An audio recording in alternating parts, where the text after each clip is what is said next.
Dans ce journal, passeport et carte d'identité dans l'infoconso de l'UFC. L'infoconsommation de l'UFC Que Choisir de Artois du lundi. Avec nous, Tony Morales, vice-président. Bonjour Tony. Alors, comment faire pour obtenir un passeport ou une carte nationale d'identité? Bonjour Michael. Alors, il faut d'abord localiser une mairie pour une demande ou un renouvellement.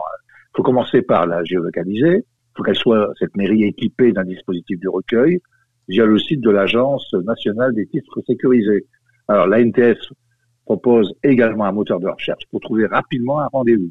Alors, il faut ensuite faire une prédemande en ligne sur le portail France Titres de l'ANTS. Il faut se connecter avec vos identifiants France Connect, sélectionner le type de prédemande et suivez les étapes.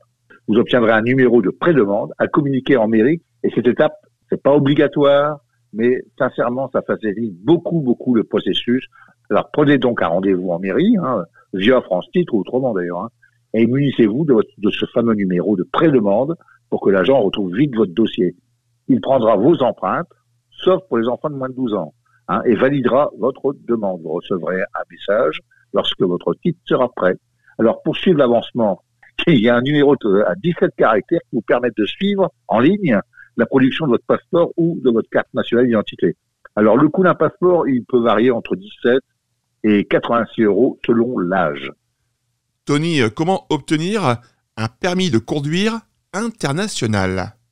Si vous voyagez dans l'espace économique européen, au Royaume-Uni ou en Suisse, qui ne sont pas dans l'Europe, votre permis français suffit. Pour d'autres pays, vérifiez si un permis international est nécessaire via servicepublic.fr. Alors, il faut faire une prédemande en ligne via France Titres, encore une fois. Envoyer ensuite par courrier les documents requis, c'est-à-dire l'attestation de dépôt, la photo d'identité récente, une enveloppe préaffranchie. Les documents doivent être envoyés dans les 2 mois suivant la demande. Alors, le délai d'instruction des permis internationaux est actuellement d'environ 4 mois. Alors, anticipez votre demande pour éviter les retards. Qu'en est-il des documents nécessaires pour le Royaume-Uni?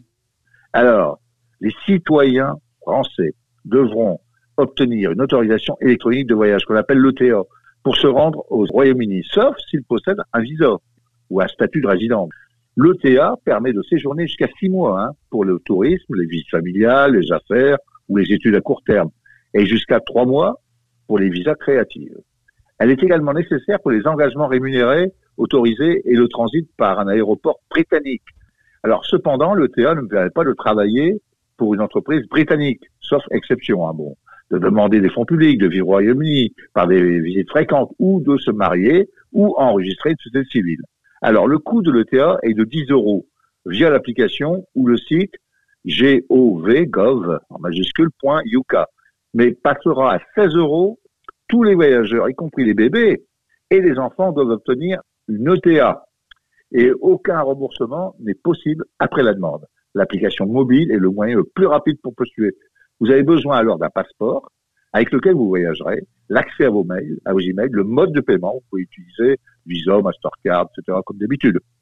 Si vous ne pouvez pas utiliser l'application, vous pouvez postuler en ligne. Vous recevrez généralement une décision dans les 3 jours, ouvrable.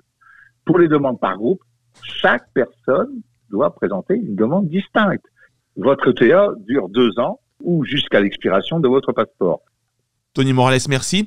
Je rappelle, vous êtes vice-président à l'UFC Que Choisir de Artois.